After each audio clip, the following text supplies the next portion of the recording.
Hello, there's a pleasant good evening. I'm Daniel Ankrah and welcome to the Week in Review. This is a 45-minute program that brings to you all of the major happenings of the week. This program catalogs all of those major issues that you may have missed out on during the course of the week. So join me and let's give you an update of what happened this past week. In our first story this evening, Vice President Joel Howard Taylor is calling for sustainable development, peace, unity, and security between Morocco and other nations in the world. She spoke recently at the Crans-Montana Forum in Dakar, Morocco. We have been a constant supporter of the South-South dialogue for many years, and we're part of the forging of political and economic ties with developing nations.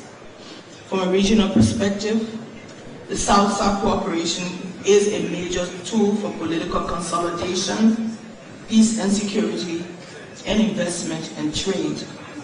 The mechanisms that are discussed amongst our nations can be utilized to boost trade, peace, security, and ensuring that the young people are a part of the new Africa that we hope to see. Some of the other issues that we must continue to think about are joint border patrols, a change of surveillance, peacekeeping operations, security cooperation, and forest management, amongst others. I come from a nation with a history of devastating civil conflict, and the successful utilization of the South-South mechanisms have helped us to be able to go through a democratic process and come up with a government that is now on its feet, striving to establish a stable and secure future for not just Liberia, but the West African region as a whole. Excellencies, distinguished ladies and gentlemen, while we recognize the important role that the North-South cooperation has played and will continue to play in harnessing development initiatives in our regions, the South-South triangular framework is relevant and necessary for the current trends of pursuing sustainable development goals. Though some solutions of yesterday may not apply to today's challenges, we are in a rapidly changing world. We must muster the courage to take bold and decisive decisions that include recognizing the increasing role emerging and non-traditional players can play. I therefore call on all of our partners and our countries in the South-South and our global partners to boldly seize the new opportunities that will be discussed over the next 2 days and commit our governments and our partnerships to promote economic and social transformations that celebrate inclusive and shared prosperity, particularly for women and youth on the continent. Vice President Joel Howard Taylor speaking earlier this week in Morocco. The Speaker of the House of Representatives, Dr. Papa Chambers, says the legislature remains fully committed to its oversight responsibility in the interest of the country. Speaker Chambers said they're working effectively to ensure the practical implementation of laws on the books to help meet the needs of the people. He said the CDC-led government will ensure priority is placed on the implementation of quality laws that are on the books. The execution of the law is more important than its making. Now, Liberia has lots of laws. I mean, people should not be bombarding lawmakers with how much laws have you made? How much volume of laws do you want? Somebody... So what is the problem? What is it? The execution of the law. So the oversight should go with that which has been legislated, okay, so that things can happen. In fact, in my mind, there are a lot of laws. Even imagine at the time of $20 million cannot be collected by the government to support the national budget due to the failure of these companies to support the national cause. Not good. Where you are not, and you pray to be there, support those who are there. So when you get there too, you can be supported. It doesn't mean that when things go wrong, you can't say it, but say it with good taste. So I try to work in the interest of our people. Of course, we didn't say it wouldn't be hard. It's challenging. But the songwriter says that God has risen people up to walk on mountains. He also said that God has risen people up to walk on stormy seas. Okay. He also said that we are on the shoulders of the Lord, so that while we are strong, he also said that he has made us stronger than we can ever think. So God has not brought from the Baptist Church. I'm a Catholic. Oh. So God has not reached us this far to let us down. And I think in my mind, let us be very realistic. There will be criticism. We need criticism to move this country. House Speaker Dr. Buffalo Chambers. The Liberia Institute of Statistics and Geoinformation Services has unveiled a plan for the conduct of the 2019 Liberia Demography and Health Survey across the country. The survey, which is conducted every 5 years, looks at health and housing-related issues. According to the head of the survey, Jemu Baokwea, this year's exercise will take place in April as part of health component HIV, Ebola prevalence, including the estimate of mortality and fertility rates in Liberia. HIV prevalence rate in the population is served as a burden on the population, right? Because the government are going to be providing treatment for those who have the condition. They serve as a burden. So even the hepatitis B, we are going to be able to estimate the prevalence so that we can know exactly how hepatitis or is present within the population. So the impact is not going to be on one individual, because we are going to be measuring the entire population, not the entire 4.5, but a sample size from the entire population. And from those sample size, we are going to be inferring back on the population after the estimation. DHS is in the tune of 3.7 million, but that 3.7 million is being categorized by donors. We have units that have been of PA, WHO, CDC, the USAID. And these are partners or donors who have been able to mobilize resources so that we can jumpstart the activities. Are there specific tools you'll be using, and how long you intend to carry on this survey? Yeah, tools we'll be using the questionnaire, but currently we are going to change from the paper base to the copy. That is, we want to use the smartphones to be able to capture the information. Well, meanwhile, Mr. Baokwea says the Liberian statisticians also provided more updates about the importance of the survey, including what its impact will be for the country. The Liberian Demographic Health Survey, in short, the LDHS, is normally conducted after every 5 years in all of the countries, but sometimes if they are measuring a rare diseases that you cannot be able to estimate in time, so you can be able to do the time frame in 5 years. So in the public health setting, we normally estimate prevalence as it relates to diseases in the population. So as you see, the 2012 LDHS took into account, we only estimated, for example, the HIV prevalence rate for Liberia, right? But this time we are going to be incorporating both the HIV, now hepatitis, and Ebola. So if you see that indeed in Liberia, we experience that indeed the prevalence, despite it have not been estimated, but we want to do it so that we can see the prevalence rate of hepatitis B, because it's becoming prevalent in Liberia. So the project will take into account. That's the boss of Legis, Jemu Baokwea. Moving on now to the president's visit to Dubai. Liberian leader President George Weah is in Dubai, the United Arab Emirates, on an official visit.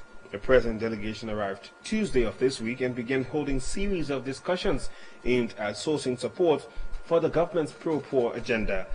On the line from Abu Dhabi's Presidential Press Secretary, Solo Kelber.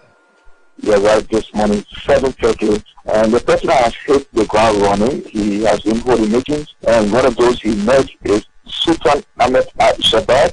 He is the Minister of State in the UAE. He's also the Director General and CEO of Abu Dhabi National Oil Company. They call it the Ankrah Group. He's also the Chairman of Madrad and the Chairman of Abu Dhabi Ports. He's also an advocate for alternative energy. And this meeting has been very fruitful discussion. Both leaders discuss issues of bilateral United Arab Emirates leadership to fully pledge and support in helping the president achieve his agenda. The minister said, we are going to work with you and work with Liberians to make sure that you succeed. So he has expressed interest in a lot of sectors, in addition to agriculture we will be talking about, but he's very much interested in helping Liberia with their rural connectivity. Liberia's permanent representative to the United Nations, Ambassador D. Maxwell Sarkimia, has described as remarkable President Weah's practical commitment and support to the empowerment of women in Liberia. Ambassador Kimia made the comments recently at an array of Liberia's delegation attending an ongoing 63rd session of the Commission on the Status of Women in the United States. I find it prudent to first express immense appreciation to His Excellency Dr. George Manneh Weah, President of the Republic of Liberia, for his unflinching practical commitment and support to the empowerment of women in Liberia, especially in his role as feminist in chief. The composition as well as the size of the Liberian delegation to the 63rd CSW, which reflects a broad spectrum of the women, girls, and he for she's of Liberia, is a clear manifestation that the Liberian government is committed to availing opportunities to all the women throughout the length and breadth of the Republic of Liberia. Under the theme for the 63rd CSW, and including the just ended Liberian side event, you all have clearly disseminated to the world practical initiatives taking place in Liberia aimed at advancing the lives of women, girls, the vulnerable, persons with disabilities, and the marginalized. D. Maxwell Sarkimia is Liberia's permanent representative to the United Nations. Well, Gender Minister Willamita CDP Sotar is also attending the Commission on the Status of Women conference in the United States. From 2010 to 2014, over 3,000 households were on cash transfer in two of the poorest counties in Liberia during the pilot project. Of those households, about 70% of them were all female beneficiaries. The midterm evaluation of the program conducted by the Center for Global Health and Development at Boston University in June 2012, titled External Evaluation of the Bumming Social Cash Transfer Pilot Final Report, demonstrated the significance and the impact of cash transfer on households on improving their livelihood and improving food security. Children were put in schools, there were provision of meals, homes were improved in a number of ways, people even built houses, people had access to health, and household income generating activities increased, such as soap making and small markets, and we were able to see a lot of different things happen and get boosted for those who were beneficiaries. It also became glaringly clear the cash transfer was significantly contributing to the education and health sectors, as well as the empowerment of women and girls. Well, that's Gender Minister Willamita Piso Senita there speaking. Well, let's get on to the most talk about Firestone issue now. The Secretary General of the Agriculture, Agro-Processing and Industrial Workers Union of Liberia, Edwin Sisco, has disclosed the best move to Liberia's agriculture sector forward, is diversification. He spoke recently in an ELBC interview. For the agricultural sector in our national economy, the way to go is diversification. There is nothing else we can do. We have to diversify. In as much as rubber is on the downtrend, there are other crops, traditionally Liberians are being plenty, like cocoa, coffee, and other stuff. So definitely, even rice. So we need to diversify, and we think if government can get involved in the entire process, and all of the parties can get on the table, we'll definitely try to avoid this situation, which is very, very critical to our national economy. Also inform our national government through the labor regulatory agencies, which is the Ministry of Labor, considering this particular aspect, and we indicated that the government should take it very serious. You know, we place an urgent attention to this to this notice, to the point that we even asked the minister to engage the office of the president, because at this time in our history, with our shrinking economy, you cannot lay off thousands of workers. And you know the devastation and the impact, considering the livelihood income of thousands of workers, at this time is very critical. Well, Mr. Cisco at the same time is calling on Firestone Liberia to look at its number of persons to be redundant and reduce such numbers. It will cause an economic catastrophe to the country. From a historical perspective, the issue regarding redundancy, especially at the plantation, at Firestone Liberia, is not strange. Firestone has, over the years, carried out redundancies, depending on the growth of the production area, of the workforce. Of their workforce. And so this has been something that have been done, from time to time. And while redundancy is going on, at the same time too, they can also be carrying out employment, because it's an agricultural setting. Yes. At certain time, certain part of the plantation will be old and they will cut down the trees for replanting. At the same time, other parts of the plantation will be at production level and they will start to employ. But what is alarming concerning this current trend? So you agree that it's a normal practice? No, definitely it is a normal practice. But what is alarming concerning this current trend is that if the measure that the company has currently indicated that they will be taking is not conclusive. The Ministry of Public Works is said to be monitoring the performance of drainage systems recently constructed along roads in Montserrat County. Speaking at an ELBC interview on Wednesday, the Assistant Minister at the Ministry of Public Works, James Reynolds, said they have identified serious challenges in waterways, mainly along the Doe Community Road, which is as a result of the wetland situation. These issues have been raised, and we are cognizant of these issues. The Minister, a couple of weeks ago, paid a visit to the Doe Community Road. Some of the residents of the area raised those issues. We raised our own concerns with the contractor. The technical team at the ministry agreed that it would be useful for us to observe the performance of the drainage. This is the first major rainy season that the road is about to experience, and so some more conclusions can be drawn from there. As you know, the Doe community is a wetland area, and so there are serious challenges in terms of discharge. The seawater is somewhere from this River River, and the seawater, the river side is somewhere, I think 10 or 20 meters away from the Clarendon Field area that you are describing.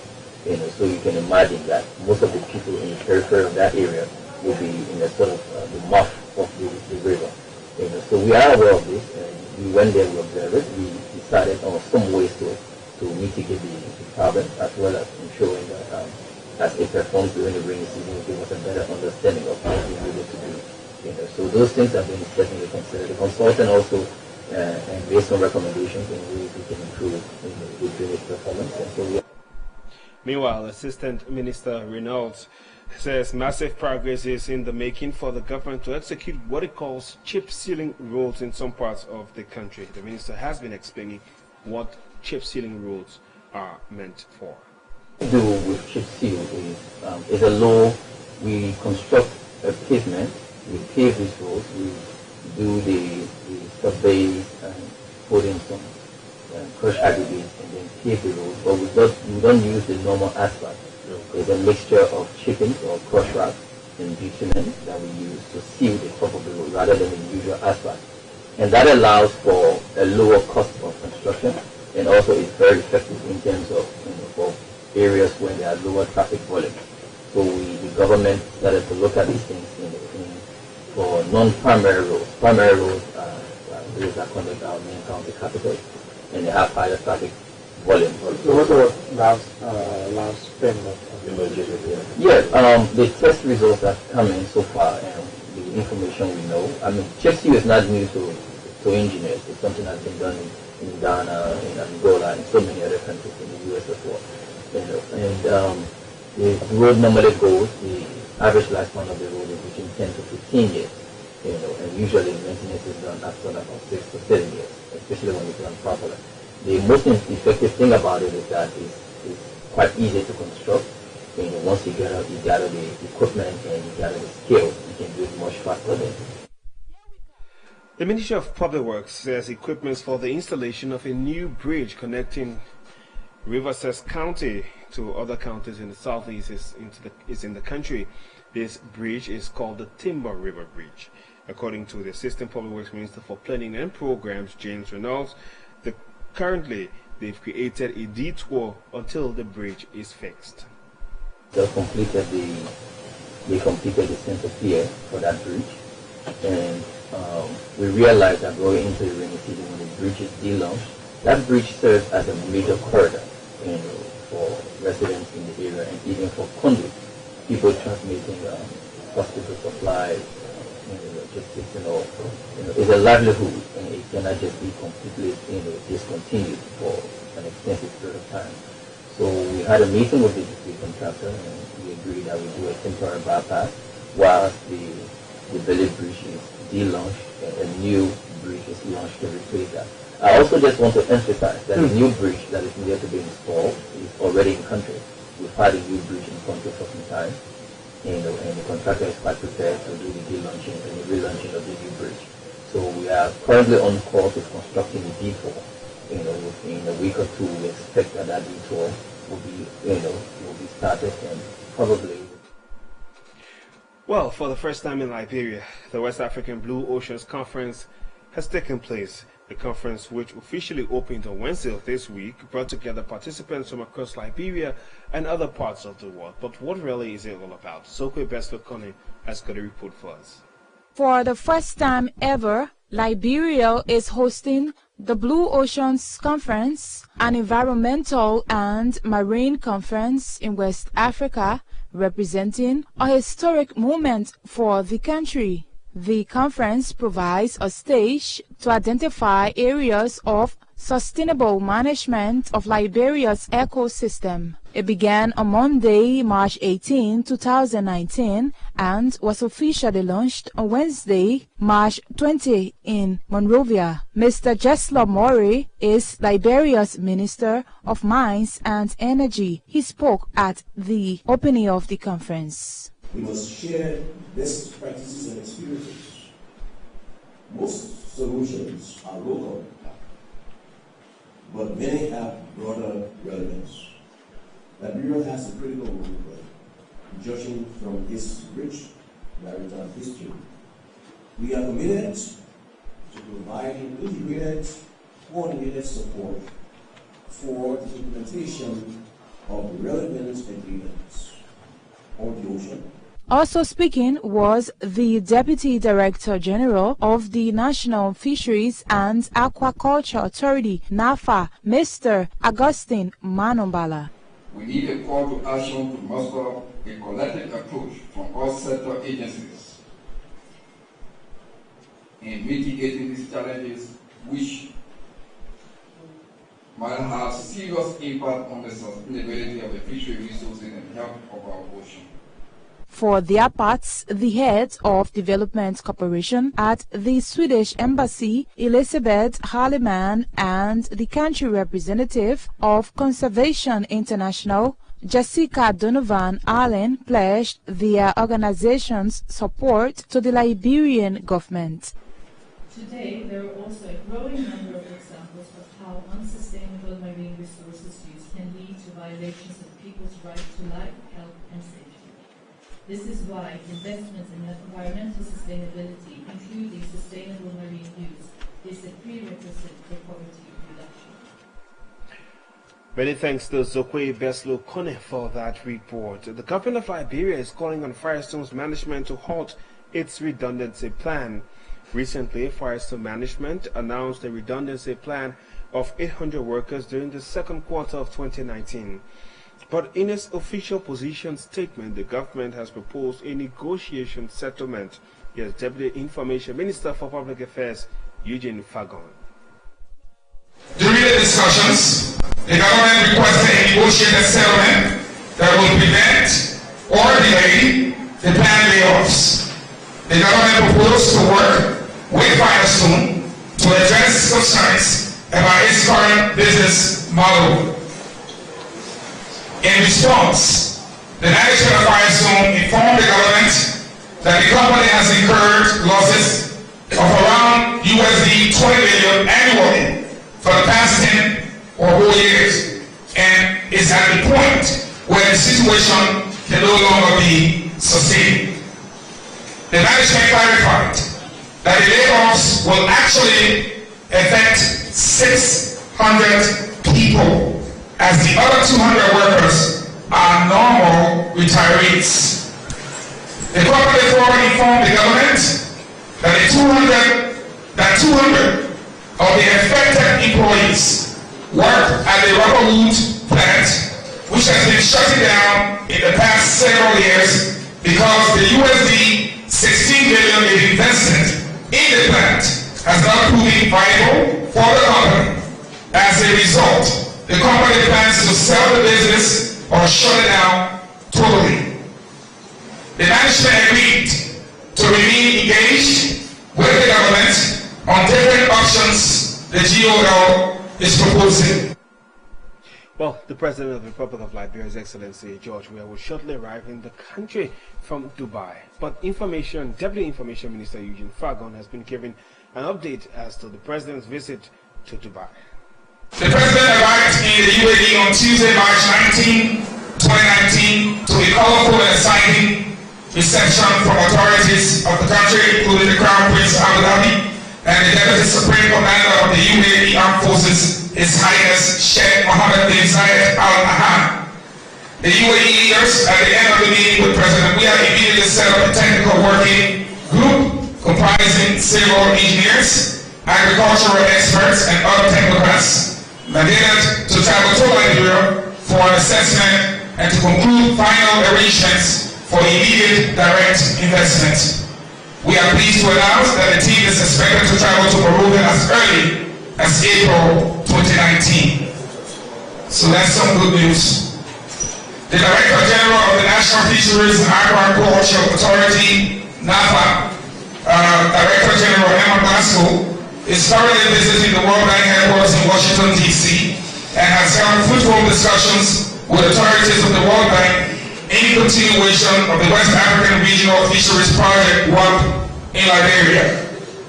The NAFA boss visit to the World Bank office is follow-up on a $21 million fishery project under the West African Regional Fisheries Project, WAP. The $21 million United States dollars from the World Bank will be used to construct a modern state-of-the-art fishing and processing facility and the establishment of landing jets to be targeted in several coastal counties, to be exact 5, including Montserrat.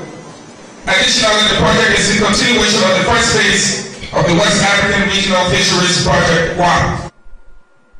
Well, that's Deputy Minister for Public Affairs Eugene Fagon there speaking. Well, following Firestone's initial statement that it was to lay off 800 persons, the company has clarified that 600 persons are up to be laid off and 200 persons are those that will be legally retired. A concerned Liberian, Jiple Yinswa, is calling on Firestone management to rethink its decision to lay off the 600 employees of the from the company. 200 stay high. In fact, 200 stay high. So what we're going to do is that we appeal to Firestone, because you know what happened is that the fact that the economy is into a bad situation, the best thing that Firestone can do for us now is to hold the people and see how well we all can work together. Because the fact of the matter is that they've been in the country since 1926. We all need to help to see how well we can make our country improve and because in the absence of this country that like we all in disarray and be in devastation, the fact of the matter is that they said they will not operate. So the fact that we need a stable country and we need a stable economy, they all need to join us and see how well we can negotiate. If 800 persons will be out, it means that 800 times 10 is the number you I said, no, you're talking about that. You're talking about stopping them from eating from their home. So is that we asking the fact that the government have started the negotiation and started the process. We want to appeal to Firestone to understand the situation, the economic situation that we're ongoing now, so that they can pull her to that process while they and government into negotiation, so that indeed they can see what they can do while government is working out things talking to international partners, talking to developed countries to see how well more investors can come so that our economy can be improved. But for now, Jible Yinswa, a political commentator there, speaking. Well, as the National Social Security and Welfare Corporation, NASCOR, as a means of enhancing its operations, NASCOR says it's explaining processes to acquire pension benefits by many Liberians who are asking such questions. Deputy NASCOR Director General Jan Twine made the comments at the Ministry of Information regular press briefing this week. I know fully well you are interested in a lot of news that are becoming. I think that's why I'm interested. It's part on the Ministry of Information, of course, here, because there have been a lot of misgivings. And we heard a lot of protests that people never wanted to come to NASCOR because they were already with NASCOR. And what I want to let you know publicly today is that if you were already 60 years old and getting both pension, you will still get both pension. And that's what is happening right now. Those who were transferred from the Ministry of Finance and the CSA, they are getting both the NASCOR pension and that pension, that if you qualify for both. If you retire based on tenure, and then you were receiving only the Ministry of Finance and the CSA pension, the transferring to NASCOR, you are still receiving that pension. But you will not get a NASCOR pension until you turn 60. The good thing about it is that many of them did not understand was when the CSA and the Ministry of Finance were conducting that pension, there were deductibles, there were tax deductions from that pension. Well, at the same time, the NASCOR deputy boss, Jan Twine, says efforts are being made to amend the pension law of Liberia to avoid influx of the payroll. Because if we kept retiring people at the age, because they spent 25 years and above, what will start happening, we'll keep adding people on the payroll. And I gave you a typical contradiction here. Let's assume you started working at the age of 20. By the time you're 45 years old, based upon the old law, as an active civil servant, there was a need now to have you retire by law because you have spent 25 years working with a ministry or agency. Now we're making 45 years old senior citizens who were active to duty. And what started happening at some point, if you were so valuable to the corporation or the ministry that you serve, they retire you and rehire you as a contractor or a consultant so that you can keep working. And all of those add up to the payroll and bloated recurring expenditure. Jan Twine is the Deputy Director General at NASCOR. Liberia yesterday joined the rest of the world in celebrating World Water Day. The day was celebrated under the theme, Leave No One Behind. At an indoor program at the Monrovia City Hall, the orator, Grand Bassa County Senator Jonathan Kape, challenged stakeholders in the 15 counties to add their voices for the legislature to allot monies in improving the sector. We must encourage every county to allot a specific percentage of their county development fund, every county sitting, to the provision of safe drinking water for its citizens.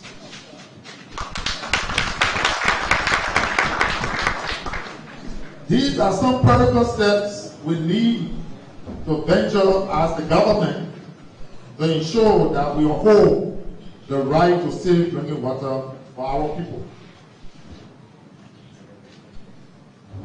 Let it be clear that there are other countries around the world who make similar sacrifices to provide resources in the national budget for the provision of safe drinking water for its citizens.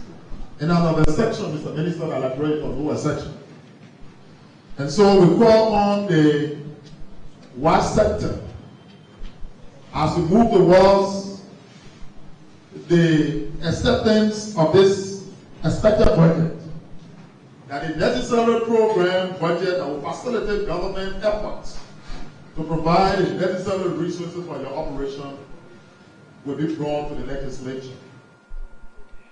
Well, in also making remarks at the World Water Day program, the head of the WASH Commission, Bobby Wilfield, disclosed that no citizen should die as a result of waterborne diseases.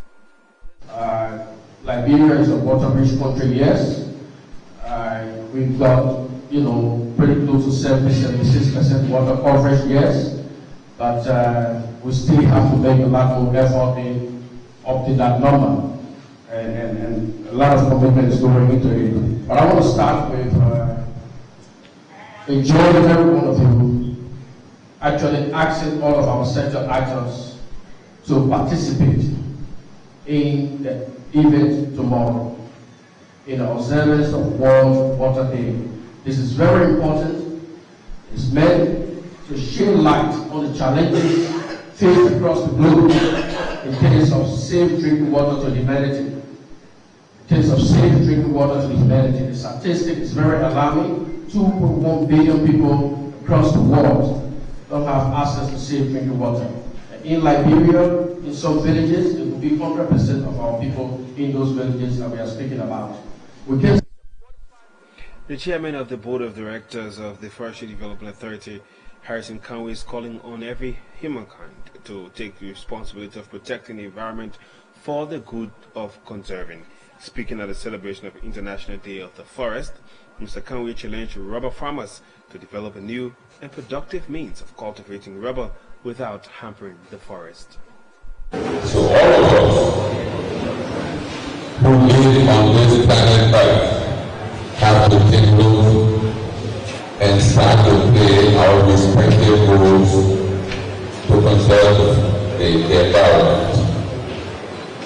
And since I'm a rubber farmer, rubber, which has been one of the drivers of deforestation in the region, can also play a very important role in conserving the forest. Rubber farm is also a forest, but you can make it even more productive if you start to intercrop with compatible tree crops such as cocoa and coffee. It's more profitable, it reduces competition for land, and increases farmers' profitability. During the period when latex is not yet coming, you can start. Well, serving as keynote speaker at the celebration of International Day of the Forest, Professor John Woods also called for concrete actions to be taken to sustain the forest in protected areas. This is why the framework of the national reform in 2005 drafted the 3 C's. The policy and the law requires 30% of the Liberian forest area to be 800 conservation areas. This 30% is 2/3 of the 2/3 property in the local region of West Africa. The biodiversity content of this forest, like agreed by scientists in 1999, will be globally conservation significant. A framework for educational environment for biodiversity conservation is the 20%. Well, in remarks, the Deputy FDA Managing Director, Joseph Talley, stressed the importance of conserving the forest, noting that illegal use of the area threatens the survival of humans. That the forest is a source of food, source of livelihood activities for all humankind on this planet. If my statistics still remains constant, about 2 billion people of the world depends on the forest for livelihood. And that means we have 20% of the world population living on the forest. Now, why is it important for us to learn about the importance of forest? Because many of us, or almost all of us, are conducting and carrying out legal activities in the forest. And if we do not have it informed to resist or mitigate the illegal activities in the forest, we will end up having no forest and our lives will be at stake, or even our survival will be threatened. So, we know illegal activities start from all stakeholders or interest into the forest. For example, we have the logging companies that may carry out some activities that are illegal. We have the mine company we have the farmers, we even have the charcoal producers, and those who are harvesting what we call the non-forest or non-timber forest. The Chargé d'Affaires at the European delegation to Liberia has called for support to civil society and community-based organizations in Liberia for the enhancement of good governance. Mr. Juan Frutos said civil society organizations are fundamental actors in any democratic government. He spoke at the launch of a project for roadmap for road development in the country. It's a great honor and a great pleasure for me to be here today, as I said, because civil society organizations are fundamental, crucial, critical partners of the European Union worldwide, and of course also in Liberia. Why? Because civil society organizations are fundamental actors in any democratic governance process. They are often best placed to know what the population's needs in terms of development, economic and social challenges are. The EU considers civil society as an essential partner, as I said, to make sure that their voice is present in our partnership with other governments, in this case with the Liberian government. He's the head of the European Union delegation to Liberia, Juan Frutos. Well, folks, that's how we come to the end of tonight's edition of the Week in Review. It comes away every Saturday from 7 to 7:45. Thanks to all of you. This program catalogs major issues that happened during the course of the week. I've been your anchor for this evening, Daniel Ankrah. Do have a wonderful evening and good night.